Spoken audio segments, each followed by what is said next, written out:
So guys, ito pala yung kaganapan bago yung proposal na nangyayari sa dagat.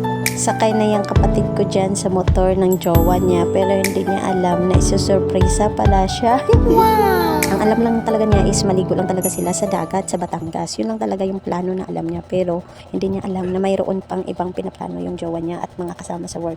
So guys, tingnan natin kung paano siya ma-surprise. Tara! At ito na nga guys, nakarating na sila sa Batangas. So kanya-kanya na silang diskarte kung paano nila surpresahin si Chingay, kung paano na magpropose si Boy. Siyempre, mayayain yan. Hindi nila alam kung ano talaga ang pwedeng mangyayari. So, ayan na, kinakabahan na yata yan eh. Unang plano daw nila guys is kunyari na ilulubog sa tubig si Boy at kunyaring nalulunod. Tatawagin nila si Chingay, tapos ipa-rescue, tapos yun na yun, ilabas na yung singsing. Pero umayaw si Boy kasi ayaw niya talaga na mataranta si Chingay kasi alam niya na matatakutin si Chingay at hindi rin marunong lumangoy. So iniba nila yung diskarte, ibang plano ang nasa isip nila. So pinaikutan na lang daw si Chingay dyan, tsaka si Boy pinalipat sa gitna si Ching. Ito naman si Chingay, hindi talaga niya alam na may plano na talaga itong mga kasama niya. Nagtaka daw siya, bakit pinaikutan siya tapos nasa gitna sila ni Boy? Wala talaga daw, wala masagip sa isip niya na may propose na mangyayari. Ang akala lang daw niya is pinapapaglaruan lang daw sila ng dalawa.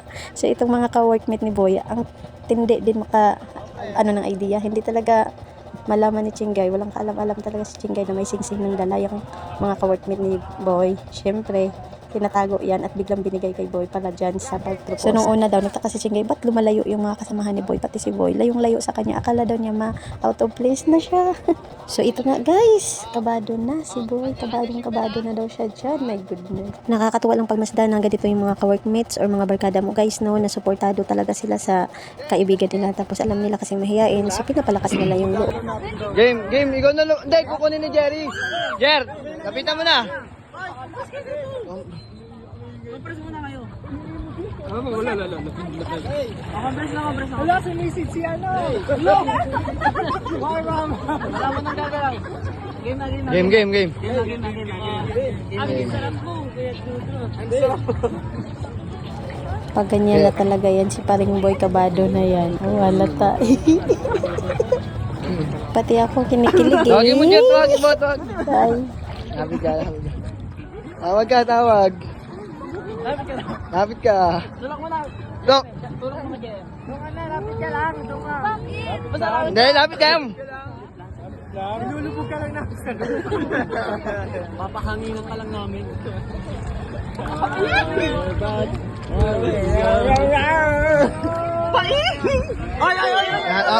Up. Close up. So yan, ito finally guys, ito na yun. 1, 2, 3, Ano kayong go. sasabihin ni Boy, no?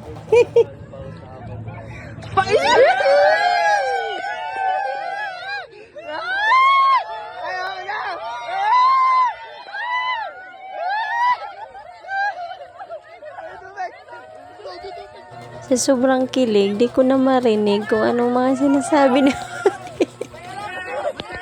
Hala, ano daw? Wala akong narinig. Ang ingay kasi ng background eh. Wala, gumingay. Halatang umiyak si Cheng, nang mamatis ang ilong.